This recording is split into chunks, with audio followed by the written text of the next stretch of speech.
நீங்க கடைசியா பார்த்து என்ஜாய் பண்ண ஒரு தமிழ் ரொமான்டிக் ஃபிலிம் எது சொல்றீங்க? நான் ரொம்ப என்ஜாய் பண்ண லவ் படம்னா என்னைக்குமே லவ் பண்ண சொல்லும்போது ஃபர்ஸ்ட் வந்து வாரணமாயிரம் வந்துட்டு அந்த எல்லா ஷேடுமே காமிச்சிருப்பாங்க. Hi Malini, I'm Krishnan.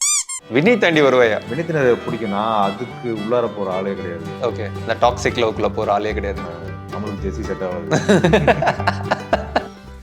ட்ரெயினில் அன்றைக்கி நைட்டு லவ் தானே உன் கண்ணில் நான் பார்த்தேன்.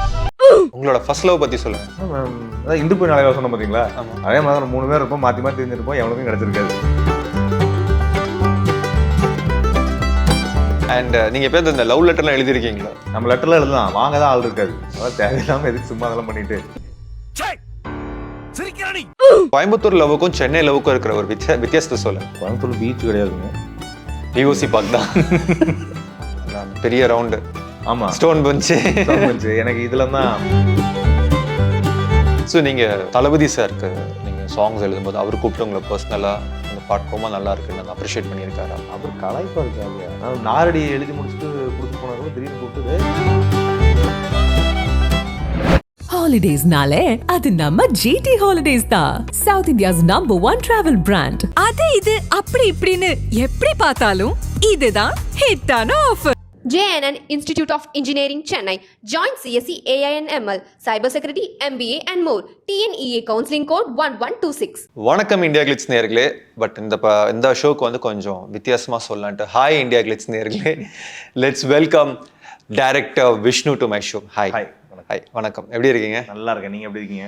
சூப்பராக இருக்குங்க. ஐம் ஸோ எக்ஸைட்டட் உங்ககிட்ட இந்த கான்வர்சேஷனுக்காக. வை பிகாஸ் தமிழ் சினிமாவில் வந்துட்டு ஒரு லவ் வேவ் திருப்பி இப்போ வர ஆரம்பிச்சிருக்கு.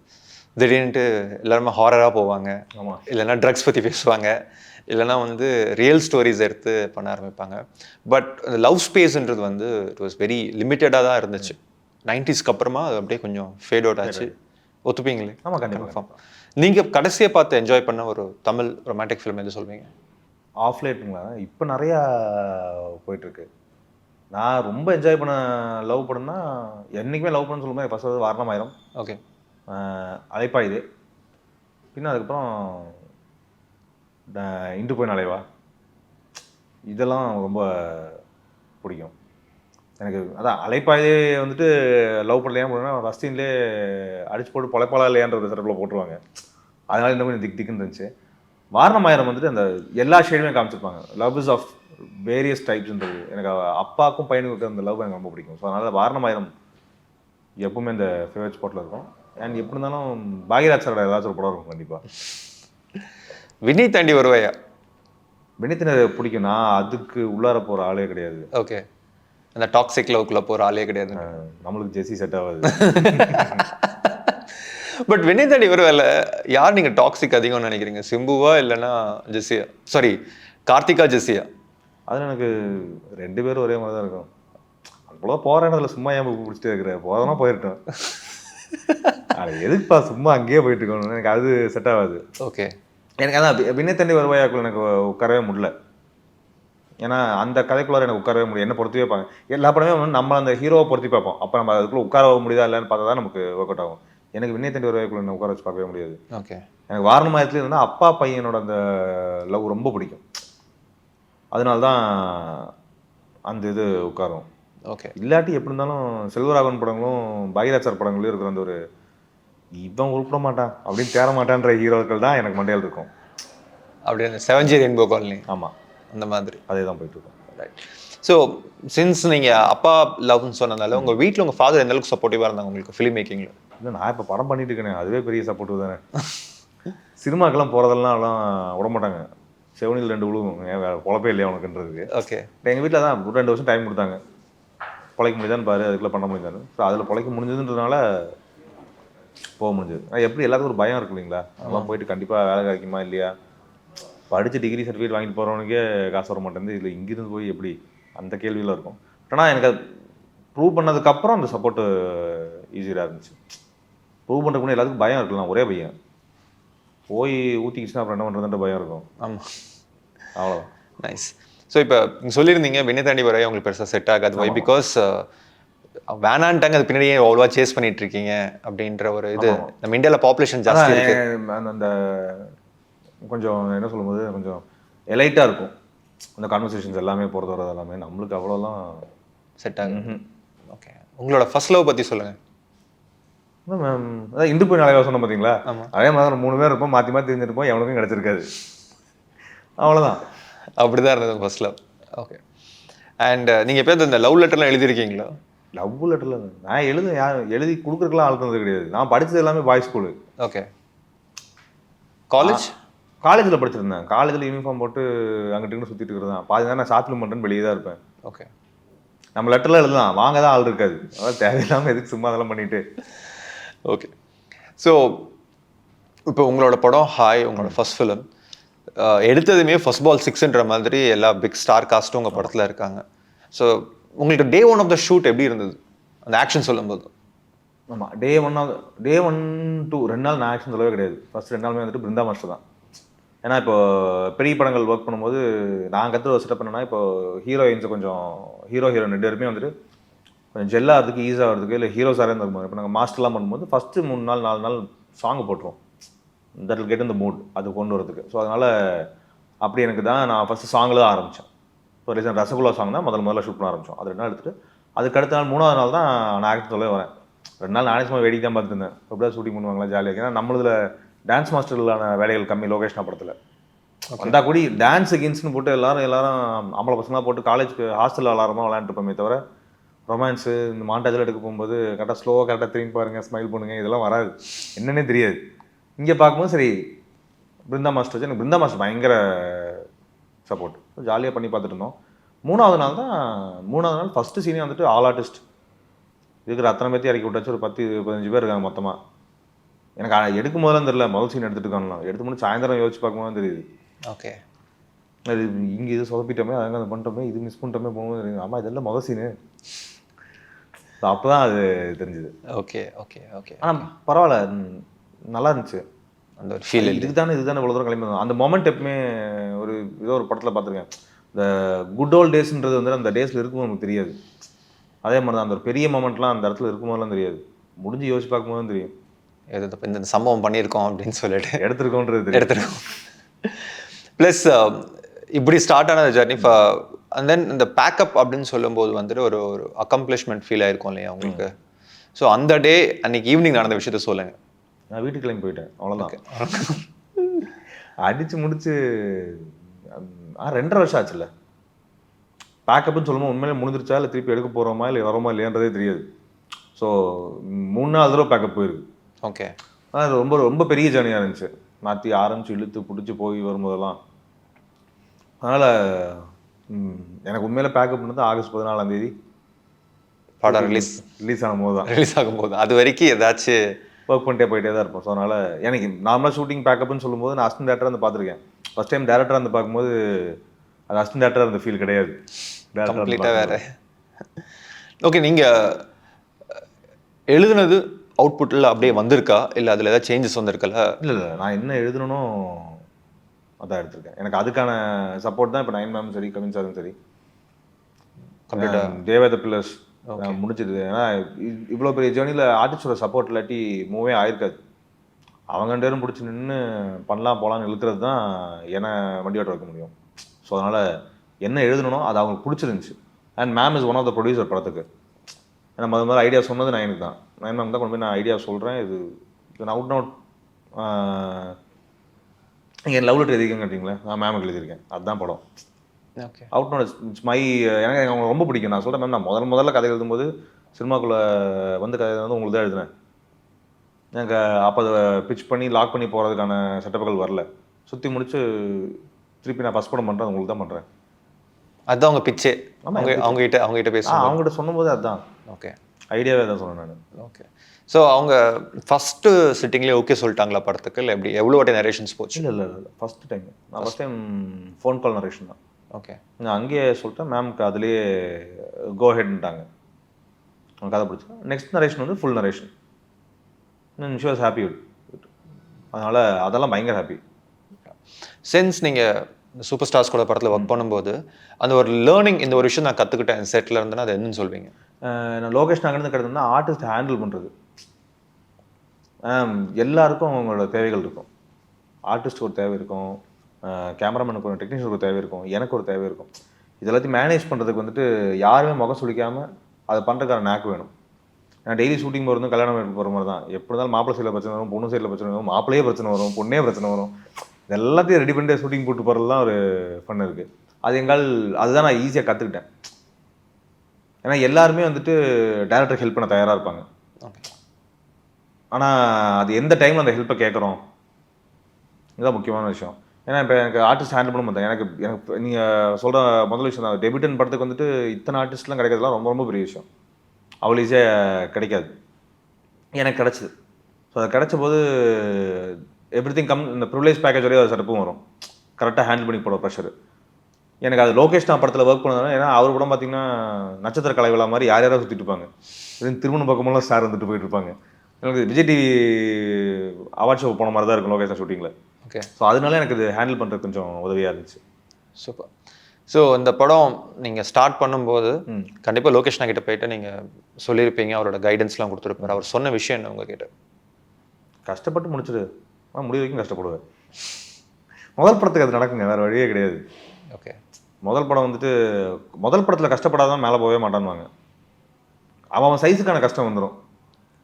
இது என் சைஸுக்கான கஷ்டம் வந்துச்சு, அதை எடுத்துகிட்டு போயிட்டேன். ஏன்னா லோகேஷ் அவர் சைஸுக்கான கஷ்டம் தான் மாநகரம். எனக்கு மண்டேலா பண்ணும்போது மண்டேலா டேரக்டர் அவர் ரொம்ப க்ளோஸ். அவரும் அதான் சொல்லுவார், சூப்பராக எடுத்துகிட்டு போகிறதுக்கு 4-5 செருப்படிகள் வாங்க வேண்டியது இருக்கும், உள்ளே போய் அடித்து பிடிச்சி இழுத்துட்டு வந்துருங்க. அவர் அதான். ஏன்னா மற்ற சுகர் கோட்டிங் டைலாக்ஸ்லாம் சொல்கிறதுல யூஸே இல்லை. நல்லா பண்ணணும், கஷ்டம் வரும், எல்லாம் வந்து நின்றுடும். தான் முதல் படத்தில் தான் கற்றுக்க முடியும். ஸோ இந்த ப்ராசஸில் நீங்கள் 2-3 வாட்டி பேக்கப் சொல்லியிருக்கோம், திருப்பி வந்து ரீஷூட் பண்ணியிருக்கோம். ரீஷூட்டில் ஓகே, ஷூட் தான், ஷூட் தான். ரீஷூட்டில் ப்ரிவிலேஜ் சரிங்களா, ஷூட்டு தான். ஓகே. ஸோ இந்த ப்ராசஸில் எப்பயாச்சும் நீங்கள் டயர்டாக இருப்பீங்க, இப்போ என்னடா இது இவ்வளோ கடுப்பாக இருக்கே அப்படின்னு சொல்லிட்டு, அப்போ உங்களுக்கு சப்போர்ட்டிவாக இண்டஸ்ட்ரியிலேருந்து யாரெல்லாம் இருந்தாங்க? இல்லை, இந்த போஸ்ட் இருக்கிறாங்களா இவங்க? ஓகே. ஃபஸ்ட்டு அங்கே தானே. ஏன்னா என்ன வேணாலும் சரி, அவங்க கூப்பிடுவானு சொல்லுவாங்க, நான் லேடி சூப்பர்ஸ் தான் சொல்லுவேன். ஏன்னா அவங்க கொடுத்த சப்போர்ட் தான் பிக்கெஸ்ட்டு. ஓகே. நான் வண்டியெலாம் வச்சிடலாம், இன்ஜின் அங்கே ஆனானா தான் எனக்கு வண்டி ஓடும், என் இன்ஜின் அங்கே தான் இருக்குது. ஸோ அவங்க பிடிச்சி இழுத்துட்டு போனது தான். அண்ட் இந்த த்ரூ அவுட் டைமில் வந்துட்டு அவர் ஏகப்பட்ட படத்துக்கு கெட்டப் மாற்ற மாட்டேன்னாரு. ஹாய் பண்ணணும், ஹாய் இருக்குது போகணுன்றது. ஏன்னா மற்ற டேரக்டர்ஸ் கூட சொல்லுவாங்க, தெளிவாக நான் வேறு கெட்டப்லாம் சொல்கிறேன், பண்ண மாட்டேங்கிறாரு, எப்போ வேணால் ஹாய் ஆரம்பிக்கும் போகணுன்றலாம். ஸோ 2 பேருமே கதை மேலே அவ்வளோ நம்பிக்கை வச்சு. ஓகே. ஸோ இந்த 2.5 years ஜர்னியில் வந்து உங்கள் கூடவே இருந்திருக்காங்க டோட்டலாக. ஏன்னா இப்போ நீங்கள் நான் நார்மலாக யூஸ் பண்ணேன், ஒரு ஹீரோவும் ஹீரோயினும் வந்துட்டு அவங்க கெட்டப் மாற்றிட்டாங்களே, வேறு கதைக்கு இன்வால்வ் ஆகிட்டாங்க, போயிட்டாங்க, அப்புறம் பண்ணி தள்ளி போட்டுருந்துச்சுன்னா படம் நடந்திருக்காது, இழுத்துட்டு போயிட்டே தான் இருக்கும். ஏன்னா யார் கையிலுமே இது இடியாப்பு சிக்கல் மாதிரி தான், யாவங்கிட்டையுமே ஸ்டார்ட் கிடையாது, எண்டு கிடையாது. ஸோ பிரச்சனை போயிட்டுருக்குன்னு சொல்லும்போது ஆளாளுக்கு பண்ணுற சப்போர்ட்டு தான். அதனால் பிக்கெஸ்ட்டு இங்கே 2. ஏன்னா அதை தாண்டி அணியன் பெரிய சப்போர்ட்டில் இருந்தார். ஏன்னா நடுவில் ஒரு ஃபுட்டேஜ் பார்த்தாரு, அவர் பார்த்துட்டு போய் பேசிட்டு இருந்தார், சூப்பராக இருக்கடா, நல்லா இருக்கடான்னு சொல்லி அவர் பார்த்து பேசுனது இருந்துச்சு. அண்ட் சுற்றி எனக்கு படத்துக்குள்ளே இருக்கிற எல்லாருமே எனக்கு பெரிய ஹெல்ப் பண்ணாங்க. ஓகே. ராதிகா மேம்லேருந்து, பிரபு சார்லேருந்து, பாக்யராஜ் சார், சத்யன், எல்லாருக்கிட்டையுமே எனக்கு அபரிவிதமான ஹெல்ப் இருந்துச்சு. படத்தில் வந்துட்டு இவங்க இந்த சீனியர் ஆக்டர்ஸ் இருக்கிறாங்க, இதை தாண்டி வந்துட்டு குரேஷி, கதிர், கெம்மி, அமிதா ஸ்ரீனிவாசன், காவியா அறிவுமணி, இன்னும் நிறைய பேர் இருக்காங்க. எனக்கு இத்தனை பேர் சைட்லேருந்து எனக்கு அவ்வளோ ஹெல்ப் இருக்கும். நான் கூப்பிட்டு கேட்பேன், எனக்கு இது தேவைப்படுது, போது வருதுன்னெலாம். அது உதவி அவங்க நோ சொன்னது கிடையாது. அதனால் சுற்றி முற்றி நிறையா நல்லவங்களை சம்பாதிச்சிருந்தேன், அதனால் அப்படியே கொண்டு போயிடுச்சு. கரெக்டாக August 14th movie release. So August 15th வந்து இண்டிபெண்டன்ஸ் டே. ஸோ கதையில் ஒரு லவ் ரிலேஷன்ஷிப் பற்றி பேசிகிட்டு இருக்கீங்க. ஸோ இந்த ரிலேஷன்ஷிப்குள்ளே ஒரு ஃப்ரீடமான ஒரு விஷயங்கள்லாம் பற்றி பேசியிருக்கீங்களா? எப்படி அந்த பாய் அண்ட் கேர்ள் அவங்களுக்கு கொடுக்குற ஃப்ரீடம் பற்றியெல்லாம் இந்த கதையில் இருக்குது, அவங்களுக்கு கொடுக்குற ஸ்பேஸ்லாம்? கொடுக்குற ஃப்ரீடம்ன்ற டாப்பிக்கில் நான் எதுவுமே சொல்ல கிடையாது, ஏன்னா அந்த இதில் இல்லை. பட் ஆனால் ஒருத்தன் what is to be loved and what is to love someone, இது ரெண்டுமே 2 டிஃப்ரெண்ட் திங்ஸ். உனக்கு என்ன லவ் கிடைக்குதோ அதுதான் நீ திருப்பி கொடுப்ப அப்படின்றது கிடையவே கிடையாது. நான் ஒருத்தி கொடுக்குற லவ் வந்து அவங்க திருப்பி தர வேண்டிய அவசியமே கிடையாது. நான் பழைய எந்த படமாக இருந்துச்சு, நான் ரொம்ப ரசித்த படங்கள், நம்ம இதயம் அங்கேருந்து எடுத்துக்கோங்க, இல்லாட்டி அங்கே ஷாருக் சார் பண்ண படத்துலையும் சரி, நான் ஒருத்தவங்க மேலே வச்சுக்கிற லவ்வுக்கு வந்துட்டு அவங்க மேலே காட்டினது தான் இருக்குன்ற அவசியமே கிடையாது. Love is always unconditional. எனக்கு அதுதான் நான் ஃபஸ்ட்டு முதல்ல ஐடியா சொல்லும்போது எனக்கு ரொம்ப இன்ஸ்பைர் டாக்கி வந்துட்டு நான் ஐடியா பிச் பண்ணும்போது ஷாலினி மாதிரி பொண்டாட்டி வேணும் அதுக்கெல்லாம் ஆசை இருந்துச்சா நீ அஜித் குமாரான்ற கேள்வி தான் இருந்துச்சு. அதுதான் அப்படிதான் லைன் காயின் பண்ணேன். அதோட ஆரம்பம் எங்கன்னா சிவகார்த்திகேயன் நான் வந்துட்டு ஒரு தடவை நீங்களும் பண்ணலாம் ஒரு கூட்டில் சொல்லியிருப்பார், எல்லாரும் சூர்யா மாதிரி புருஷன் வேண்டிய நீங்கள் யாராவது ஜோதிகா மாதிரி இருக்கீங்களான்றது. ஏன்னா அந்த கேள்வி எனக்கு ரொம்ப பிடிச்ச பாயிண்ட் அதுதான். எனக்கு இந்த மாதிரி வேணும் அந்த மாதிரி வேணும்னு சொல்லுவோம், நம்ம அந்த மாதிரி இருக்கிறோமா அதுக்கு தகுதியாக இருக்கோமான்றது தான். எனக்கு அப்படி தான் இந்த ஸ்டோரி பில்ட் பண்ணணும்னு ஆசைப்பட்டேன். எனக்கு இப்படி வேணும், இந்த பொண்ணு வேணும், எனக்கு இப்படி ஒரு பையன் வேணும்னு சொல்கிறாங்க. நீங்கள் அந்த அதுக்கு ஏற்ற மாதிரி என்ன எஃபர்ட் போடுறீங்க? அகேன்ஸ்ட் ஆல் ஆட்ஸ் போக முடியுமா? என்ன வேணால் பண்ணலாம் ஒருத்துக்காக. அவன் கடைசியில் ஒன்றுமே இல்லைன்னா கூட பண்ணலாமா அப்படின்ற கேள்வியெல்லாம் இருந்துச்சுக்குவான்னு கேட்டால் எனக்கு அதுதான் படம் பண்ணணும்னு தோணுச்சு. ஓகே, இது ஒன்றும் நான் புதுசாலாம் கண்டுபிடிச்சு சொல்ல, இதுவும் படத்தில் ஏகப்பட்ட கேள்விகள் இருக்கிறது தான். எனக்கு பிடிச்சதை நான் மாற்றிட்டேன். உங்களுக்கு ஸ்க்ரீன் பிளே, ஸோ நீங்கள் பாக்யராஜ் பற்றி பேசினதுனால அவரோட படங்கள் பார்த்து நீங்கள் இன்ஸ்பயர் ஆகிருக்கீங்களா? தாராளமா. ஓகே, விடிமுறை காத்திரு அதெல்லாம் அவரோட பெரிய அப்போது காலத்து சரியான நெட். இப்போ பேசல கம்மியாக இருக்கும். எனக்கு சின்ன வீட்டோட ஸ்க்ரீன் பிளே ரொம்ப ரொம்ப பிடிக்கும். அண்ட் முந்தானே முடிச்சு சார், அதாவது நான் லீனியர்னு சொல்லிட்டு கட் பண்ணி அங்கே இங்கே அப்படி இப்படின்னு போயிட்டு வரதெல்லாம் ஒரு டெக்னிக். இப்போ நோலன் எனக்கு பிடிச்ச ஒரு ஆள் தான், அவரோட ஸ்க்ரீன் பிளே இருக்கும். ஆனால் ஸ்ட்ரைட்டாக ஒரு கதை அடிக்கிறதுல கட்ஸ் ஜாஸ்தி. நான் இங்கேருந்து கிளம்புனேன், வீட்டுக்கு போனேன், அங்கே போய் சாப்பிட்டேன், கிளம்புனேன், படுத்துனேன், நிமிஷம் காலையில் தூக்க மாட்டேன். இதே ஒருத்தர் கதையாக சொல்லி காமிச்சிடுவார். பாக்யராஜ் சார் எனக்கு அது ரொம்ப பிடிச்சது தான், கட்ஸ் ஜாஸ்தி அவருக்கு. ஸோ அவர்கிட்ட நீங்கள் இன் பர்சன் பேசியிருக்கலாம் இந்த ஸ்கிரிப்டை பற்றி உங்கள்? ஆமாம், நான் கதை ஃபஸ்ட்டு சொன்ன உடனே அவர் கதையை கேட்டு நடிக்கலன்னு சொல்கிறதுக்கு முன்னாடி ஒரு கரெக்ஷன் சொல்ல ஆரம்பிச்சிட்டார், எனக்கு இதெல்லாம் இருக்குடா அதெல்லாம் போகணும். ஏன்னா அவர் என்றைக்குமே நீங்கள் நடி தான் கூப்பிட்டாலும் வந்துட்டு அந்த டைரக்டர் மண்ட வேலை செஞ்சுட்டே தான் இருக்கும்.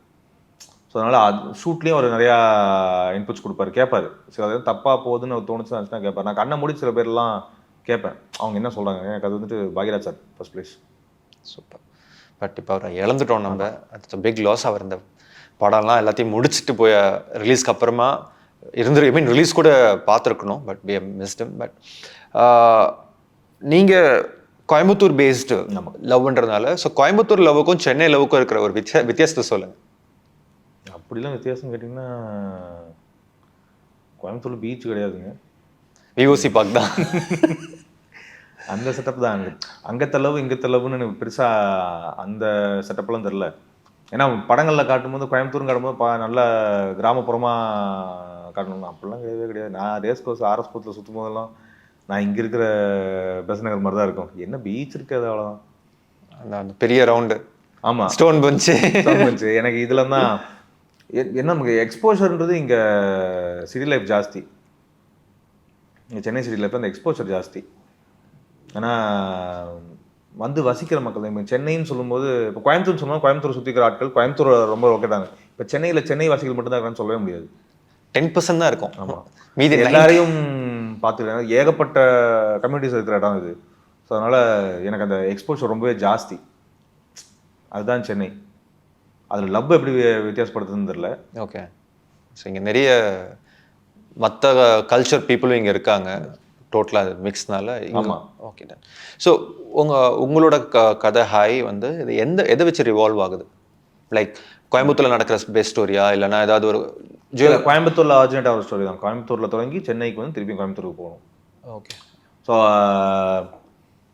இது ஒரு பக்கா. நான் மேம்கிட்ட ஃபஸ்ட்டு சொல்லும்போது, மேம் யாழினி மோகினி எனக்கு ரொம்ப பிடிக்கும் மேம், நான் உங்களை ரொம்ப ரசித்து பார்த்த படம் அது, இது என் வெர்ஷன் ஆஃப் யாழினி மோகினி மேம். என்ன சொன்னாங்க? ஓகே, அதுவும் இதெல்லாம் ஓகே, நீ கதை சொல்லுன்ட்டாங்க. அதெல்லாம் அதுதான். ஸோ அதெல்லாம் கதை சொல்லி முடிச்சதுக்கப்புறம் திருப்பி அதே தான் சொன்னேன். அப்போ சொன்னேன் பார்த்தீங்களா, மை வெர்ஷன் ஆஃப் யாழினி மோகினி. நீங்கள் நிறைய சாங்ஸ் வந்து நீங்கள் எழுதுனது பயங்கரமாக சூப்பர் ஹிட் ஆகிருக்கு. பட் நீங்கள் எழுதும்போது இது இவ்வளோ ஹிட் ஆகும் நீங்கள் எதிர்பார்த்துருக்கவே மாட்டீங்களா? அது மாதிரி ஏதாவது சாங் இருக்கா? எழுதும்போது ஹிட்டாகவே ஆகாதுன்னு இல்லை இவ்வளோ ரீச் ஆகும்னு நீங்கள் நம்ம எழுதுறது எல்லாமே ஜெயிக்கணும். எழுதுன எல்லா பாட்டுமே அதே செட்டப் தான் இருக்கும். இவ்வளோ ரீச் ஆகணும்லாம் தெரியாது, நல்லா போகும் தெரியும். ஏன்னா பாட்டு யாருக்கு பண்ணுறான்? Ajith sir, Vijay sir, Rajini sir, Suriya sir இருக்கலாம், அனிருத் மியூசிக்லையும் லோகேஷ்னா டைரக்ஷன்லையும் பண்ணி போட்டு ரீச் ஆகும் தெரியும் கண்டிப்பாக. ஏன்னா எழுதும்போதே இவங்கெல்லாம் எனக்கு கொடுத்த சிச்சுவேஷன் தான் சூப்பர். வார்த்தையெல்லாம் வந்துட்டு ஆல்ரெடி எழுதப்பட்ட வார்த்தைகள் நம்ம பேனா வழியாக வரும், அவ்வளோதான். அது வந்து ஆல்ரெடி முடிவு பண்ண வார்த்தைகளாக தான் இருக்குது. என்னென்னாது இப்போ இவங்க எழுதுனது எல்லாமே பெரிய ஸ்டார்ஸ்க்கு எழுதும்போது அவங்களோட ரியல் லைஃப் பர்சனாக தான் பாட்டுக்குள்ளார் லிரிக்காக பயங்கரமாக உட்காரும். இப்போ காட் மோட் எழுதும்போது சூர்யா சாருக்கு சூப்பராக உட்காந்துச்சு. ரியல் லைஃப்பில் அவர் அந்த மூடில் தான் இருக்கிறாரு. என் படமும் அது மூடில் தான் வருது. அப்படி சத்தம் வரும் முன்னால் சிங்கம் வரும் பிள்ளார பல்ல தட்டி சொல்லி தரவான்னு சொன்னதுன்னா சுரேஷ் தான் எழுத முடியும் சிங்கம்னு தூக்கி போட்டு அந்த மோமெண்ட்டை கொடுக்குறதுக்கு. ஸோ அதனால் இப்போ விஜய் சாருக்கு எழுதும்போதுன்னா ஊருக்குள்ளே எனக்கு ஒரு பேர் இருக்குது கேட்டாலே அதுன்னு பார்க்க போஸ்டர் ரெடி அண்ணன் ரெடி கொண்டாடி கொளுத்த நொடின்றது நான் விஜய் சாருக்கு எழுத முடிஞ்சது. அவங்க ரியல் லைஃப் பர்சன் அந்த பாட்டை கொடுத்துரும். ஸோ அதனால எனக்கு முக்கால்வாசி அந்த ஜட்ஜ்மெண்ட்டில் இருக்காது. கண்டிப்பாக நல்லா போகும். எவ்வளோ தூரம் போகுன்றதெல்லாம் பாட்டு தீர்மானிச்சு போயிடும். ஆனால் இப்போ எனக்கு சுற்றி முற்றி நீங்கள் கேட்கும்போது ரஃப்பாக கேட்டுட்டு எனக்கு அது பெருசாக தெரியாது, நல்லா போகணும் மட்டும் தான் இருக்கும். ஆனால் எல்லாருமே திரும்ப திரும்ப கேட்டது வந்துட்டு மோனிகா. ஓகே. நான் ரஃபாக ஒர்க் பண்ணும்போது சும்மா எழுதி போட்டு பார்த்துட்டு இருப்பேன். நான் அப்போ நாங்கள் ரஃபில் உட்காந்து ஒர்க் பண்ணி ஷூட்டில் ஒர்க் பண்ணும்போது சரி பாட்டு பிச்சுக்கும் பயங்கரமாக இருக்குன்னு கேட்டு வந்தது மோனிகா. குழந்தைங்கள் வந்து எல்லாருமே எல்லாரும் அந்த சாங்க்கு பயங்கரமான இம்பாக்ட் இருந்துச்சு. எங்கள் சித்தி வீட்டில் ஒரு பொண்ணு இருக்கா, குட்டி, அவங்க பொண்ணு 1 வயசு தான் ஆகுது. அந்த பாட்டு கேட்டோன்னா பயங்கரமாக ஆட ஆரம்பிச்சிருவா. மோனிகா தான். மோனிகா அதான் ஷாக்காக பார்ப்பேன், எப்படி இவளுக்கு இந்த பாட்டு தெரியும் அப்படின்ட்டுலாம் கேட்டால் சொல்ல, அந்த பாட்டு எங்கே கேட்டாலும் சரி எந்திச்சு ஆட ஆரம்பிச்சிருவா. பயங்கரமான ரீச் சாங். அண்ட் போர்க்கண்ட சிங்கம் வந்துட்டு இந்த EDM மோஷன் நீங்கள் கம்போஸ் பண்ணீங்களா இல்லை லைக் டோட்டல்? கம்போசிங்லாம் வாழ்க்கை. ஓகே, அதெல்லாம் பெரிய வார்த்தை, அதில் நமக்கு என்னென்னே தெரியாது. நீங்கள் வேறு அவர் பண்ணிட்டாரு. நான் ஃபஸ்ட்டு போர்க்கண்ட சிங்கம் நார்மல் வெர்ஷன் எழுதிட்டு அப்போ இங்கே ஐடியா கொடுத்து அவருக்கு இதை இன்னொரு வெர்ஷனில் பண்ணலாமான்னா அப்பயே உடனடியாக அதுக்கு லிரிக் போட்டோம். அதே டியூன் தானே. Okay okay. அப்படியே ஃபோன் காலில் பேசும்போது இதுக்கு இந்த வார்த்தையை போட்டு பார்க்கலாமா இப்படி ஐடியா இருக்குன்னு சொல்லிட்டோம், அவ்வளோதான். அவர் அணிக்கிட்டு நீங்கள் ஐடியாவுக்கு பஞ்சமே கிடையாது. அவர் ஐடியா டிப்போ அவர் இஷ்டத்துக்கு வச்சுருப்பாரு. நம்ம கொடுத்துக்கிட்டே இருக்க வேண்டியது தான். எவ்வளோ கொடுத்தாலும் சரி. உனக்கு சரக்கு இருக்கான்னு தான் கேள்வியாக இருக்கும், அவர்கிட்ட இருக்கும் தீனி. என்னோட one of the favourite song அது போர்க்கண்ட. எனக்கு எப்பயாச்சும் வாழ்க்கையில் ரொம்ப டயர்டாக இருக்கும்போது அந்த பாட்டெலாம் கேட்டுட்டு எனர்ஜைஸ் ஆகிற சாங் அது. அண்ட் நீங்கள் உங்களுக்கு பிடிச்ச படங்களும் சொல்லிட்டீங்க. அண்ட் நீங்கள் இப்போ உங்கள் பிளேலிஸ்ட்டில் உங்கள் பாட்டை தவிர வேறு எந்த சாங்ஸ் அதிகமாக கேட்குறீங்க? இப்போ யுவன் சங்கர் ராஜா சாங்ஸ் மட்டும் தான் அதிகமாக ஓடிட்டுருக்கோம். யுவன் கண்ணி தான் அங்கேருந்து என்றைக்காக இருந்தாலும் சரி. ஸோ யுவன் சார் சாங்ஸ் எதையாவது ஒன்று ஓடிக்கிட்டே தான் இருக்கும் மாற்றி மாற்றி. எனக்கு போலாம் கேட்டுப்பார்லேருந்து சாங்ஸ் எல்லா ட்ராக்குமே பிடிக்கும். CBI எங்கேயானு ஒரு பாட்டு இருக்கும், அது அடிக்கடி ஓடிட்டுருக்கும். ஸோ நீங்கள் தளபதி சாருக்கு நீங்கள் சாங்ஸ் எழுதும்போது அவர் கூப்பிட்டு உங்களை பர்சனலாக இந்த பாட்டு ரொம்ப நல்லா இருக்குன்னு அந்த அப்ரிஷியேட் பண்ணியிருக்காரா? அவர் கலாய்ப்பார் ஜாலியாக. ஓகே, நல்லா இருக்குது அந்த ஃபார்மல் டாக்லேயே அவர் வரமாட்டார். நாரடி எழுதி முடிச்சுட்டு கொடுத்துட்டு போனதுக்கு திடீர்னு கூப்பிட்டு டே நல்லா எழுதிருக்கடான்னாரு. ஏன்னா ஒரு மாதிரி மார்க்கமாக சிரிக்கிறீங்க, இல்லைடா நல்லா எழுதிருக்கேன்னு போயிட்டு அவ்வளோதான். அதுக்கப்புறம் தான் அனௌன்ஸ் பண்ணுறாங்க. எனக்கு அதெல்லாம் தெரியாது, சும்மா நான் பாட்டுக்கு தோணுச்சுன்னு சொல்லி எழுதி வச்சுட்டு வந்துட்டேன். அதனால் அவர் எனக்கு இது பாட்டில் இப்படி வேணும் அப்படி வேணும்னு எதுவும் கேட்டதே கிடையாது.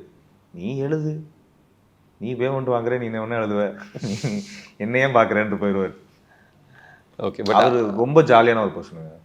நீங்கள் அவரோட கம்ஃபர்ட்டாக இருக்கிற ஆளுங்கிட்ட கேட்டால் தெரியும். அது ரொம்ப ரொம்ப ஜாலியாக ரொம்ப சைலண்ட்ருவாங்க. எல்லாருமே ரொம்ப பண்ணுவாங்க. நாங்களாம் அவரோட அந்த சைலண்ட் சைடுக்கு ஆப்போசிட்டில் பார்த்தவங்க.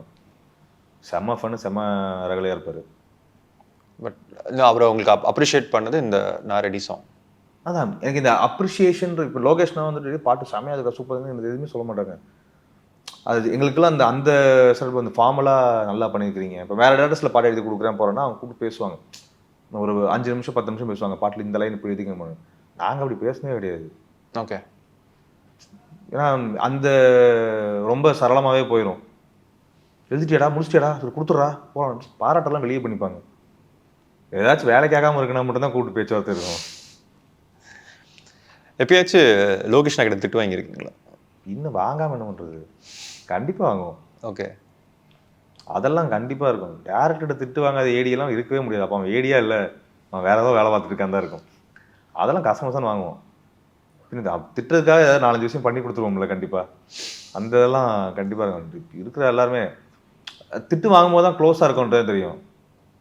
நம்பி இது ஒன்று சொன்னால் உன்னை சோத்தை போட்டு கூட்டு வந்ததுக்கு நீ பண்ண வேலை சூப்பராக இருக்கணும் மாதிரி 4-5 வாங்க தான் செய்வோம். டன்னுங்க. ஸோ ஆல்மோஸ்ட் நம்ம ஷோவோட எண்டுக்கு வந்திருக்கோம். எங்கே ஜென்ரலான ஒரு ஒரு கொஸ்டின் தான், அதை நிறைய பேர் உங்கள்கிட்ட கேட்பாங்க. ஏன் ஹாய் வந்து August 14th தேட்டரில் மிஸ் பண்ணாமல் பார்க்கணும்? கண்டிப்பாக ஒரு அவுட் நோட் full and full drama, family, fun, enjoyment. And இப்போ நான் Prabhu sir, Radhika ma'am, Bhagyaraj sir, Sathyan, இதெல்லாமே பயங்கரமான கேஸ்ட். எனக்கு ரொம்ப பிடிச்சது. ஏன்னா இதெல்லாமே நயன்தாரா கவின் படத்தில் வச்சு நான் காட்ட பார்க்குறேன். நீங்கள் யாரடி நீ மோகினி, சந்தோஷ் சுப்ரமணியம், இதெல்லாம் எவ்வளோ சம்திங் இதெல்லாம் எவ்வளோ தூரம் ரசிச்சு ஜாலியாக என்ஜாய் பண்ணிங்களோ நான் திருப்பி அதே தான் கொண்டு வர பார்க்குறேன். நான் இது அவுட் அண்ட் அவுட் ஃபேமிலி, ஃபுல்லான என்டர்டெய்னர் தான். எந்த இடத்துலையும் ஆக்ஷனோ இல்லை ரத்தம் சிந்துறதாலும் கண்ணீர் சிந்திட்டு போங்க, சிரிப்பாக சந்தோஷமாக அனுப்பிச்சி விட்ருவேன். சூப்பர். அதனால மிஸ் பண்ணாமல் இந்த எமோஷனை கேரி பண்ணிட்டு உங்கள் ஃபேமிலிக்குள்ளே போகணுன்னாக்கா August 14 தேட்டருக்கு வாங்க. ஸோ அந்த எமோஷனோட கண்டிப்பாக வில் என்ஜாய் இட். எஸ், கண்டிப்பாக. தேங்க்யூ. கண்டிப்பாக வந்து பாருங்கள். Yes, thank you so much. Thank you.